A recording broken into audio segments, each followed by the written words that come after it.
The tragedy of Nigeria began in 1986 when we did the structural adjustment program. When we were persuaded to devalue our currency every week for 32 years. When I went to school, and many of you are here, the Naira was $1.50. The Naira was almost £1 sterling. They came here, persuaded some brilliant men from Harvard and the World Bank that weekly devaluation was wonderful. 32 years of devaluing your currency until we hit 527. And they were still telling us that the Naira was still overvalued. That brought poverty, misery upon us. Then interest rates went to 30%. So nobody could build a factory, start a farm, produce anything, or create jobs. Because every time you bring in a shipload of rice, you also bring in a shipload of unemployment.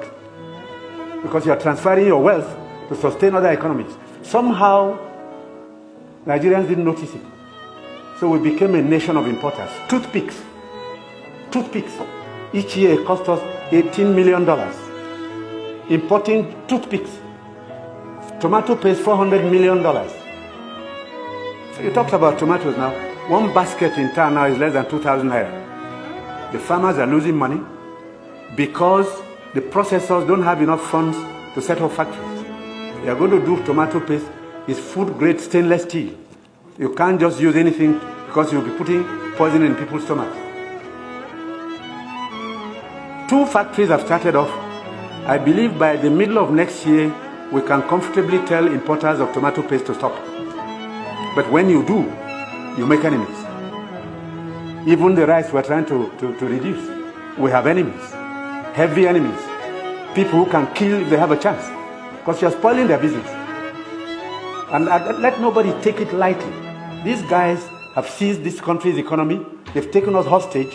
And they have no intention of giving up.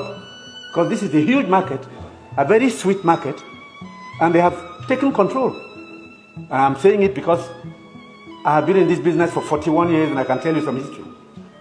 Abdoulaye Adamu is here. Import milk, sugar, toothpicks, toothpaste, handkerchiefs, pencils. We don't make. To cure Nigerians of that malady will take a while. It will take a strong government. That's the truth. And they are not happy that we're cutting down. When we cut down, they lose money there. So you see all sorts of publications. We're telling lies. We're not growing rice. We're trying to demoralize the local farmers and make sure that the economy fails. That's the story of imports. Now, I read a story recently in the newspapers. The French ambassador, the champagne ambassador in Nigeria, gave an article to The Guardian. He said Nigerians love life. We are the biggest consumers of champagne on planet Earth. More than the French who make it. There are parties you attend in some places where they only drink champagne. Of course, the individual is free to spend his money, but his money comes from Nigeria's commonwealth. So on imports, it will take a while for us to get used to local goods and accept that we should consume what we produce and produce what we want to consume. So I take your point. We have to take stern measures to cut down on imports because these young boys and girls who have no jobs today are not going to allow us to carry on enjoying life at their expense. They need jobs. They need jobs. They are children. They've graduated, they've come back home to begin a second childhood because there's no factory to employ them. And the ministries can't take any more. But somebody is making sure you fail when you want to produce at home.